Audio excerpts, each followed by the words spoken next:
Hello everyone, welcome to my channel. I am Learner. This is I am Learner and here I am going to teach you Principle of Management for Business Studies of class 12th.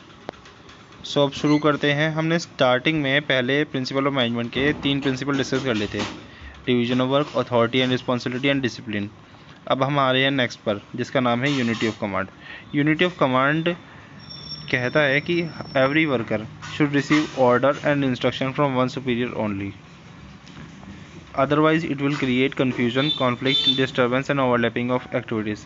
इसमें बिल्कुल ठीक लिखा हुआ है कि जो एक superior होता है वो अपने एक सबॉर्डिनेट, उसको केवल एक सबॉर्डिनेट को, मतलब एक सबॉर्डिनेट का मतलब है एम्प्लॉय या वो सर्वेंट जो हमारे अंडर काम कर रहा है किसी कंपनी में या किसी प्रोप्राइटर फर्म में, तो उसको केवल एक ही सुपीरियर से ऑर्डर आना चाहिए।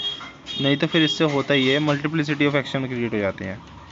अब मान लीजिए आप किसी कंपनी के एम्प्लॉय हैं और साथ में आपके ऊपर 3 मैनेजर्स बिठा रखे हैं और एक आपको प्रोडक्शन डिपार्टमेंट से जुड़ा हुआ काम दे रहा है, एक फाइनेंस डिपार्टमेंट जुड़ा हुआ और एक सेल्स डिपार्टमेंट जुड़ा हुआ।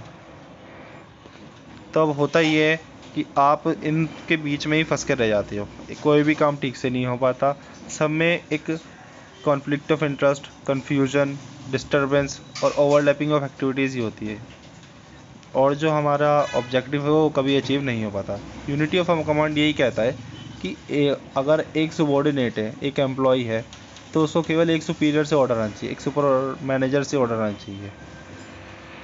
ऐसा नहीं होना चाहिए कि उस बेचारे पे आप मैनेजर 1 को भी काम दे रहा है, मैनेजर 2 भी दे रहा है और मैनेजर 3 भी उसी काम दे रहा है।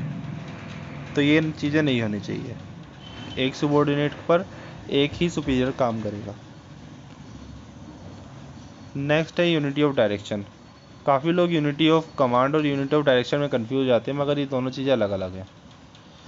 Each group of activities having the same objective must have one head and one plan.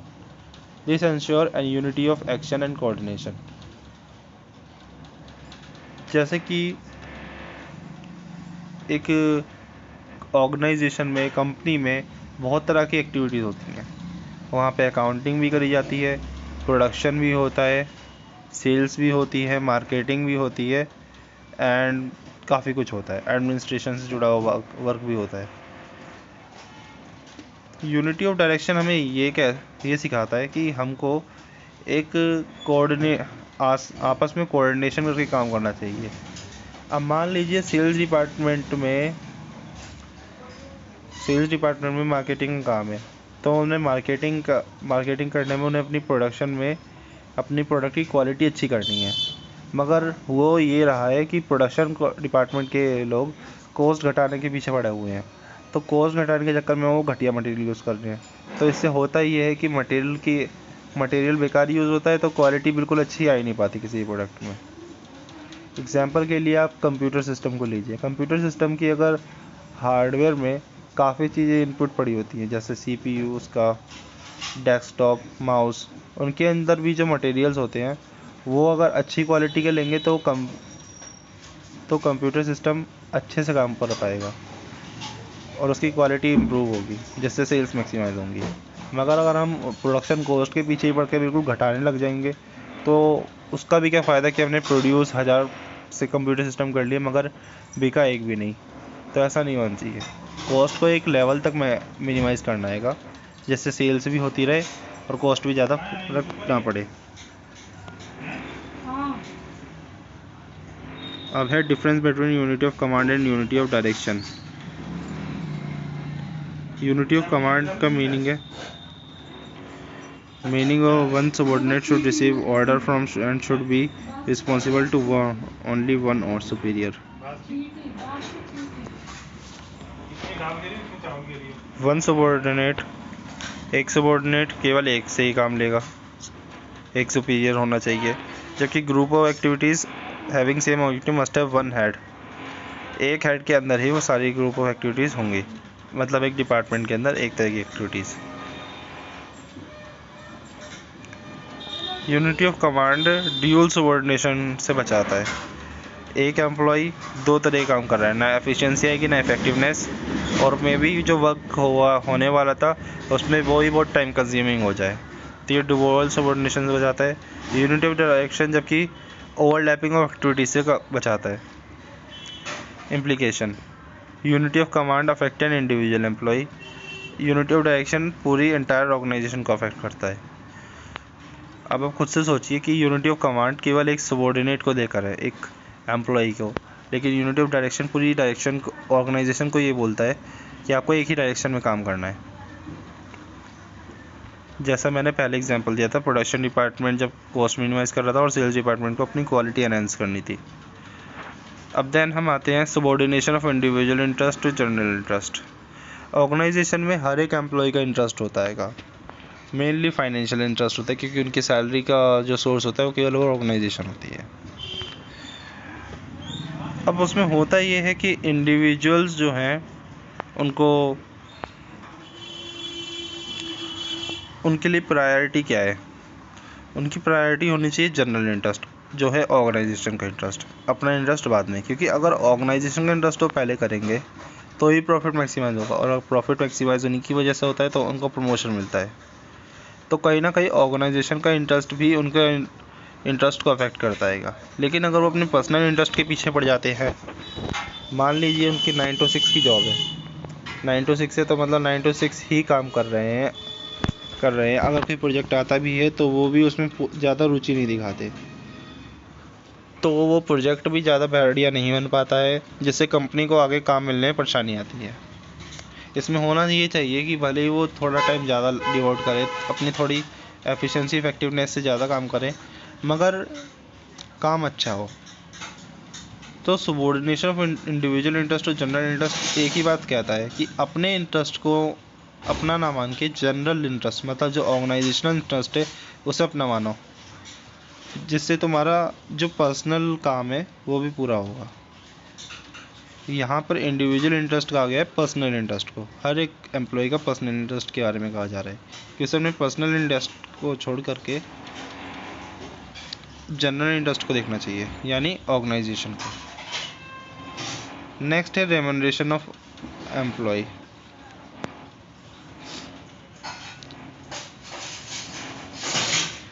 Remuneration of employees, ये प्रिंसिपल ये बताता है कि हर एक एम्प्लॉय को उसकी वर्क के अकॉर्डिंग पैसे मिलने चाहिए। ऐसा नहीं होना चाहिए कि आप किसी भी एम्प्लॉय को गधे घोड़े की तरह काम कराए जा रहे हैं, और जब पैसे देने की बारी आती है तो फिर आप उसके हाथ में कुछ बहुत ही कम सैलरी पकड़ा देते हैं। अब इससे होता ये है कि overall pay and compensation should be fair to both employees and organization. अगर एक एम्प्लॉय है, अगर वो आपको सच में काम दे रहा है तो फिर आपको भी उसको सैलरी उतनी उसके अकॉर्डिंग नहीं देनी चाहिए, और वेजेस हमेशा इतनी होनी चाहिए कम से कम, जिससे वर्कर और काम करने के लिए और अच्छा काम करने के लिए मोटिवेट होता रहे। Then next, centralization and decentralization. Centralization का मतलब है concentration of decision making authority in few hands and top level. Centralization से एक बात पता चलती है कि जब ऑर्गेनाइजेशन सेंट्रलाइजेशन की ओर बढ़ती हैं तो उसमें जहाँ सारे के सारे डिसीजन टॉप लेवल मैनेजमेंट ही लेता है, मिडल और लोअर के पास कुछ रहता ही नहीं है। तो उसमें होता ही है कि उनको अगर थोड़ा सा भी काम करना हो तो भी उन्हें टॉप लेवल से पूछना चाहिए पड़ता है। और एक तरफ होता है डिसेंट्रलाइजेशन। डिसेंट्रलाइजेशन में बिल्कुल सिचुएशन बदल जाती है। इसमें टॉप लेवल अपनी सारी अथॉरिटी मिडल और लोअर लेवल के देता है, जिससे वो जैसे चाहे वैसे बिजनेस करते हैं। वो भी ठीक नहीं है, क्योंकि उसमें हो सकता है वो अपने ही टाइम बना ले आने जाने का, अपने हिसाब से ही काम करें और सैलरी भी अपने हिसाब से ही लें, तो इसमें ऑर्गेनाइजेशन को लॉस फेस करना कर सकता है। तो सिचुएशन दोनों ही ख़राब है, सेंट्रलाइजेशन भी बेकार है और डिसेंट्रलाइजेशन भी। अगर आप उन्हें फुल फ्लेज पूरी तरह से इस्तेमाल करते हो तो इसमें होना ये चाहिए कि एक बैलेंस क्रिएट करना चाहिए। टॉप लेवल मैनेजमेंट को केवल ज़रूरी काम करना चाहिए, और मिडल और लोअर लेवल को अगर उन्हें काम डेलीगेट करना है, डिसेंट्रलाइज करना है, तो उनको उतना ही अथॉरिटी और रिस्पॉन्सिबिलिटी देनी चाहिए जिससे कि वो अपनी रिस्पॉन्सिबिलिटीज़ पूरी कर पाए। ना ज़्यादा एक्सेस अथॉरिटी देनी चाहिए, ना ज़्यादा रिस्पॉन्सिबिलिटी देनी चाहिए कि उनके पास अथॉरिटी ना हो। अब अगर आप इसे रीड करेंगे तो आपको यही पता चलेगा कि जो मैंने आपको इजी लैंग्वेज में बात समझाई है वही इसमें लिखी हुई है। Scalar chain, the formal lines of authority between superior and subordinate from the highest and lowest ranks is known as scalar chain. This chain should not be violated, but in emergency, employee at same level can contact through gangplank by information their immediate superiors. Scalar chain कहीं ना कहीं coordination से जुड़ा हुआ principal है। एक organisation में coordination जरूर होना चाहिए। अब कोऑर्डिनेशन क्रिएट करने के लिए हम गैंगप्लैंक लेते हैं। मान लीजिए एक सुपीरियर है, उसके नीचे बी है, उसके नीचे सी, उसके नीचे डी। अब उसी के साइड में एक और मैनेजर है जिसके नीचे एफ और जी हैं। तो अगर हमें किसी को भी बात पहुंचानी है प्रोडक्शन डिपार्टमेंट से सेल्स डिपार्टमेंट को वो बात कहनी है, तो उसमें होता ये है कि प्रोडक्शन वाले को पहले अपने सुपीरियर, फिर उसके सुपीरियर, और देन जो हाईएस्ट रैंक का होता है वो दूसरे डिपार्टमेंट से बात कहता है। लेकिन इसमें बहुत टाइम कंज्यूमिंग है, तो इसमें इमीडिएट सुपीरियर तक बात पहुंचने के लिए हम गैंगप्लैंक का यूज़ करते हैं। गैंगप्लैंक ऐसा तरीका है जिसमें सेम लेवल के एम्प्लॉय अपने सेम लेवल के मैनेजर से बात करके आगे कम्युनिकेट कर सकते हैं जो भी नीड है, रिक्वायरमेंट है। The formal lines of authority between superior and subordinate from the highest to lowest rank is known as a scalar chain. This chain should not be violated, but in emergency, employees at same level can contact through gangplank and informing their immediate superior. Next principle है order. अगर हम किसी organisation में काम करते हैं तो फिर वहाँ का हमें ऑर्डर मेंटेन करना होता है, क्योंकि अगर हम वहाँ पे ऑर्डर से काम नहीं करेंगे तो इसमें टाइम की वेस्टेज होगी, ना एफिशिएंसी आएगी, कॉस्ट भी ज़्यादा लगेगी। देन प्रिंसिपल ऑफ ऑर्डर को फॉलो ज़रूर करना चाहिए। A place for everything and everyone and everything and everyone should be in designated place. इस लाइन का मीनिंग समझते हैं। ऑर्गेनाइजेशन एक ऐसा प्लेस होता है जिसमें हर एक चीज़ होती है और हर किसी के लिए होती है। एक छोटे से पियोन से लेकर के उस कंपनी के मैनेजिंग डायरेक्टर तक, वहाँ पे सभी लोग काम करते हैं, तो हर एक चीज़ का ऑर्डर में होना बहुत ज़रूरी है। तो everything and everyone should be designated place, इस लाइन को अगर हम बीच में से ब्रेक करते हैं एवरीथिंग एंड एवरीवन से, तो इसमें हमें ये समझ में आता है कि हर एक चीज़ की एक डेजिग्नेटेड प्लेस होनी चाहिए। अब समझने की कोशिश करते हैं कि टॉप लेवल मैनेजमेंट हमेशा रजिस्टर्ड ऑफिस पे बैठते हैं, यानी कि जहाँ पे उनका मेन डिसीजन मेकिंग होती है। तो इसमें उनको वहीं से सारे डिसीजन को उनके वेयर हाउसेस, फैक्ट्रीज तक पहुंचाना होता है। और फैक्ट्री की मशीनरी भी जो होती है वो फैक्ट्री पे होनी चाहिए, वेयर हाउसेस में होनी चाहिए जहाँ पे सामान स्टोर होता है। तो ऑर्डर का मतलब यही है कि उनका डेजिग्नेटेड प्लेस है। अगर हम मशीनरी को रजिस्टर्ड ऑफिस में ले लेंगे तो मशीनरी से जितना नॉइस पोल्यूशन होगा उसमें मीटिंग्स करना इम्पॉसिबल है। और अगर बोर्ड मीटिंग्स अगर हम फैक्ट्री में करेंगे तो उसमें फैक्ट्री का काम अफेक्ट होगा। तो ये प्रिंसिपल ऑफ ऑर्डर यही कहता है कि हर किसी का एक डेजिग्नेटेड प्लेस है, वहाँ पे काम होना चाहिए, तभी एफिशिएंसी ला पाएंगे, टाइम में भी और कॉस्ट में भी। People and material must be in suitable place at appropriate time for maximum efficiency. Next principle है principle of equity. The working environment of any organization should be free from all forms of discrimination, religion, language, caste, sex, belief, and basis unit of command, unity of direction, nationality. And principle of justice and fair play should be followed. No worker should be unduly favored or punished. Principle of equity यही कहता है कि सबके लिए equity रहनी चाहिए। इसे आप इक्वालिटी जैसा समझिए, मगर ये इक्वालिटी ही है, मगर इसका थोड़ा अच्छा रूप है। इसमें कहा यह जा रहा है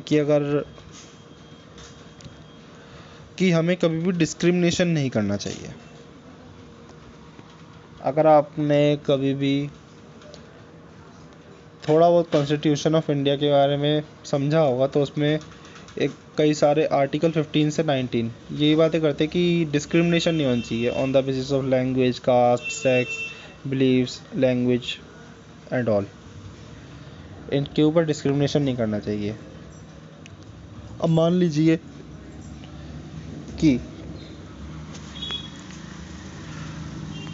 अगर कोई दो रिलीजन है और आपका भी उनमें से कोई एक रिलीजन उनके जैसा है, तो आप एक को तो हायर सैलरी दे रहे हैं, लेकिन जो दूसरा आपका दूसरा रिलीजन है उसको आप बिल्कुल बेदखल कर दे रहे हैं और सैलरी काफ़ी मेडियोक्योर है, उसके बराबर भी नहीं है, जबकि दोनों सेम काम कर रहे हैं, सेम एफिशिएंसी के साथ काम कर रहे हैं।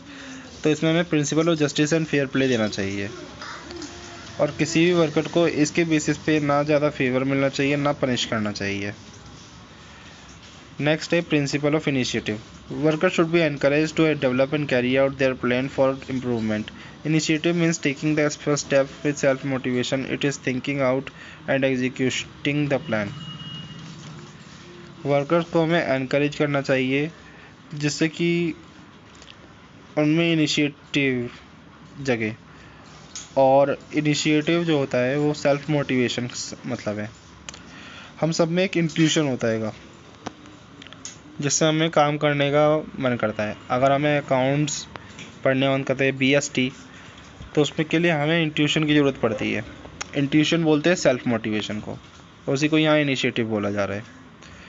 Initiative means taking the first step with self motivation. It is thinking out and executing the plan. अगर इसके बिना हम काम करेंगे तो फिर इसमें इंटरेस्ट ख़त्म हो जाता है और कोई एक्साइटमेंट नहीं रहती है हमें हमारा जॉब कंप्लीट करने से। तो प्रिंसिपल ऑफ इनिशिएटिव को मैनेजमेंट में ज़रूर फॉलो करना चाहिए।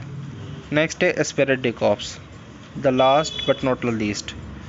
Management should promote team spirit, unity and harmony among employees. Management should promote a team work. Spirit de corps का मतलब है टीम वर्क। मैनेजमेंट को हमेशा टीम स्पिरिट से काम करना चाहिए, यूनिटी होनी चाहिए, हार्मनी होनी चाहिए अमंग एम्प्लॉयज़ के बीच में। Management should be promote a team work. तो उनको टीम वर्क के अकॉर्डिंग ही काम करना चाहिए। एंड देन हम rest of the things will discuss in